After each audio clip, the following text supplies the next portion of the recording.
বৃষ্টি হয় না, আমারই কপালের ঘাম দিয়ে গাছগুলোকে তৃষ্ণা মেটাতে হয়। সেখানে যে কফি ফলে আর চেরি গাছে যে টুকটুকে লাল রঙের বাহার ধরে, সে আমারই ফোঁটা ফোঁটা রক্ত।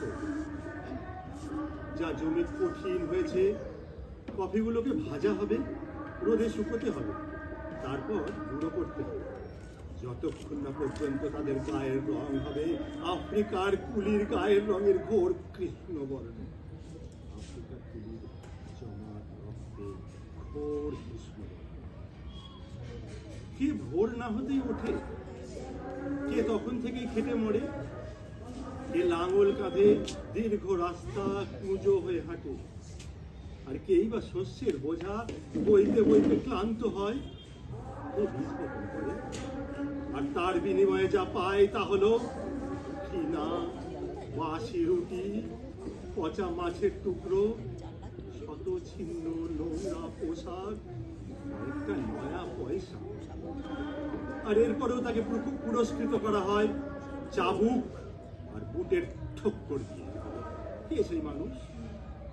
কে ক্ষেতগুলোতে গম আর ভুট্টা ফলায়, আর সারি বাঁধা কমলা গাছগুলোতে ফুলের উৎসব? কে সেই মানুষ? কে উপরওয়ালাকে গাড়ি, যন্ত্রপাতি, মেয়ে মানুষ কেনার টাকা আর মোটরের নিচে চাপা পড়ার জন্য নিগ্রোদের মুন্ডুগলি যোগান দেয়? কে সাদা আদমিকে বড় লোক তৈরি করে, তাকে রাতারাতি ফাঁপিয়ে তোলে, পকেটে টাকা জোগায়? কে সেই মানুষ?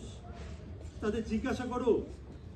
যে পাখিরা গান গায়, যে ঝর্ণারা নিশ্চিন্ত মনে এদিক ওদিক ছুটোছুটি করছে, যে বাতাস এই মহাদেশের মধ্যকার মানচিত্র থেকে মর্মরিত হচ্ছে, তারা সকলেই উত্তর দেবে ওই কালো রঙের মানুষটা যেদিন রাত গাধার খাটুনি খাটছে।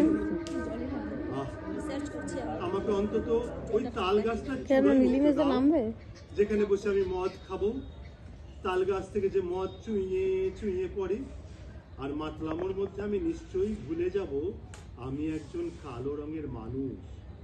আমার জন্যই এইসব।